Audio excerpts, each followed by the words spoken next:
Vieni Eurolygos favoritų Atėnų Panathinaikoso krepšininkai jau Lietuvoje. Želko Obradovičiaus treniruojama komanda tiesioginiu reisu atskrido į Kauną, kur, nepaisant lietaus, neslėpė geros nuotaikos prieš rytdienos rungtynes. Graikų klubo gretose ir Šarūnas Jasikevičius.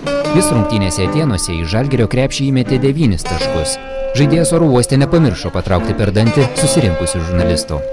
Nebijot, kad išdaužysiu ką nors? Ne. Bijot? Drąsus labai. Bet pinigų norite, ne? Aišku.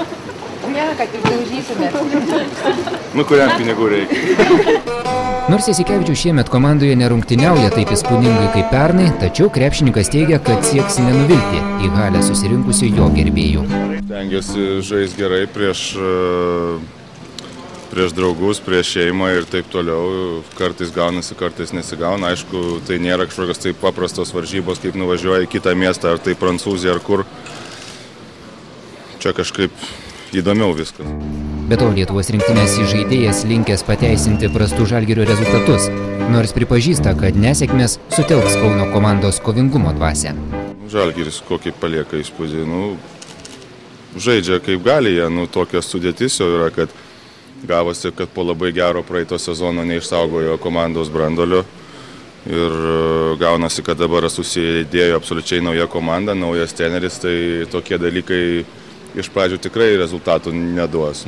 Stengiasi jaunimui, tai čia iš viso rojus žaisti daug minučių Eurolygoje ir jie tikrai labai smarkiai tobulės ir labai greitai tobulės. O haliai žaisti niekam dar nebuvo lengva ir nebus lengva, taip kad rytoj tikrai mes laukiam sunkių varžybų, žinom, kaip jie nori laimėti ir mums labai reikalinga pergalė, aišku. Žaisti prieš Kauno Žalgirį graikai atvyko stipriausios sudėties. Vienu geriausiu Europos treneriu tituluojamas Obradovičius kiekvienose rungtynėse leidžia aikštėje pasirodyti bent 10 komandos žaidėjų. Pirmame ture išvykoje į graikų ekipos krepšį metė vos 51 tašką ir niekuo varžovams neprilygę žalgiriečiai rytdienos rungtynėse tikisi pagaliau pajusti pergalės skonį. Tačiau varžovas Europos krepšinio pažiba Atėnų Panathinaikosas, kuris suklupęs kartą yra vienas iš B grupės lyderių. Žalgirio stratego vertinimu, nors bus labai sunku, komanda pasiryžusi nugalėti krepšinio žvaigždžių dvyliktuką.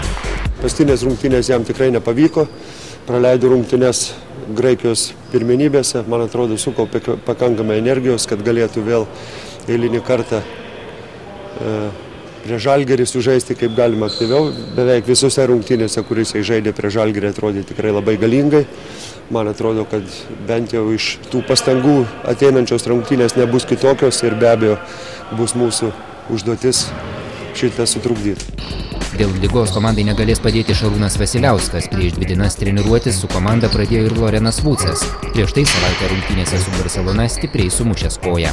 Pirmajame ture į Atėnus dėl traumos nevykęs Paulius Jankūnas įsivaizduoja būsiančią nelengvą kovą.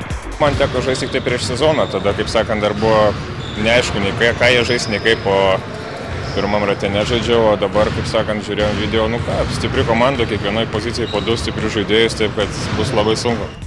Krepšininkas nelinkęs vertinti kalbų, kad juo domisi Milano Armani Jeans iš Italijos ir sako, kad kol jis su Žalgiriu privalo padėti šiai komandai laimėti.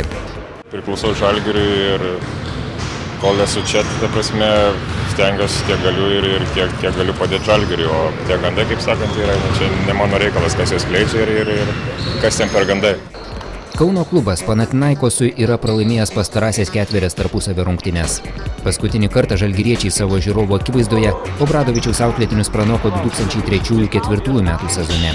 Visgi Kauno krepšininkai neslėpė svajojantis apie gerokai sėkmingesnį antrąjį Eurolygos ratą. Reporteris Edgaras Maslauskas, Kaunas.